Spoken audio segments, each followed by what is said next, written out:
আসসালামু আলাইকুম। সকলে কেমন আছেন? দীর্ঘ কয়েকদিন পর আপনাদের মাঝে আরেকটি বড় ভিডিও নিয়ে আসলাম। আমার এই ইউটিউব চ্যানেলে কোনো রকম ভিডিও ছাড়া হয় না বড় ধরনের।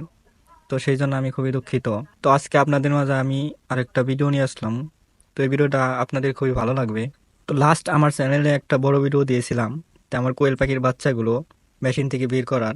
তো আজকে ফাইনালি সেই বাচ্চাগুলো অনেক বড় হয়েছে এবং কি বাচ্চাগুলো আমি বিক্রি করে ফেলেছি। আরেকটি বিষয় আপনাদের জানিয়ে দিই, আজকে আমি এই ভিডিওতে আলোচনা করব। তো আমার খামারের সর্বপ্রথম যে আমি 150 পিস কোয়েল পাখির বাচ্চা দিয়ে শুরু করেছিলাম 30 দিন বয়সের। তো হয়তো আপনারা অনেকেই সেই ভিডিওটা দেখেন নাই। তো সেই ভিডিও আমার ইউটিউব চ্যানেলে দেওয়া আছে। তো আমি যখন এই খামারটা শুরু করি, তো আমি এক ভাইয়ের থেকে 150 পিস কোয়েল দিয়েই খামারটা শুরু করছিলাম। তো আস্তে আস্তে এখন আমি প্রতি মাসে প্রায় 2000-এর মতো বাচ্চা উৎপাদন করতে পারি।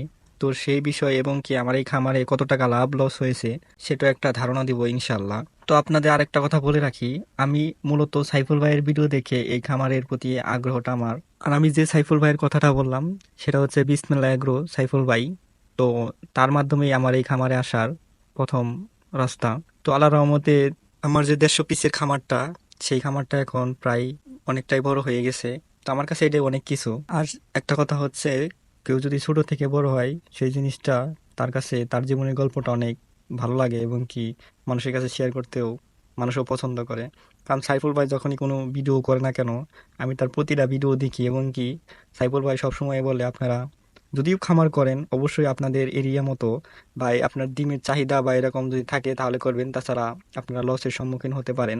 তো ভাইও বলে যে আপনারা শুরু করলে ফার্স্টে কম দিয়ে শুরু করবেন, বেশি পাখি দিয়ে শুরু করার দরকার নেই, বা যে কোনো খামারি, গরুর খামারি হোক বা হাঁস মুরগি বা ছাগল। তো আমি সবসময় ভাইয়ের রুলসটাই ফলো করি।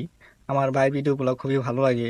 তা আমিও প্রত্যেকটা ভিডিওই দেখি ভাইয়ের। যে খাঁচাটা দেখতে পাচ্ছেন এটাই আমি সর্বপ্রথম 150 পিস আমার এই নিচের তাকে রাখছিলাম। তো এই উপরের তাকের যে বাচ্চাগুলো দেখতেছেন এগুলো সম্পূর্ণই আমার নতুন বাচ্চা আমার খামারেরই। তো আমার যে বাচ্চাগুলো বের হয়েছিল ইনকিউবেটরে সেই বাচ্চাগুলোরই ডিম এগুলো এখন ডিম দিচ্ছে। এগুলো প্রায় আপনার 50% ডিম এসে গেছে।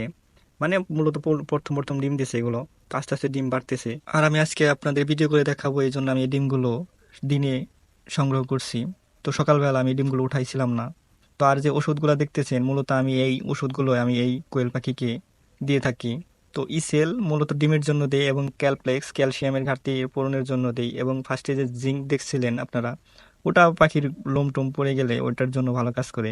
এবং কি মাঝে মধ্যে আপনার এডি3ও দিতে পারেন। হচ্ছে ভিডিওর মাঝে যে আমি বলছিলাম আপনাদের যে আমার কি লাভ লস হয় এদের একটা ধারণা দিব। তো যেহেতু আমার এই খামারটা এখন আমি বড় করতেছি, এই এই এই জায়গায় থেকে আমি একটা টাকাও এখনো বের করতেছি না। আমি ওদের দিয়ে ওদেরকে আমি বড় করতেছি, এটাই আমার প্রথম টার্গেট। তো সকলে ভালো থাকবেন, আমার জন্য দোয়া করবেন। আসসালামু আলাইকুম।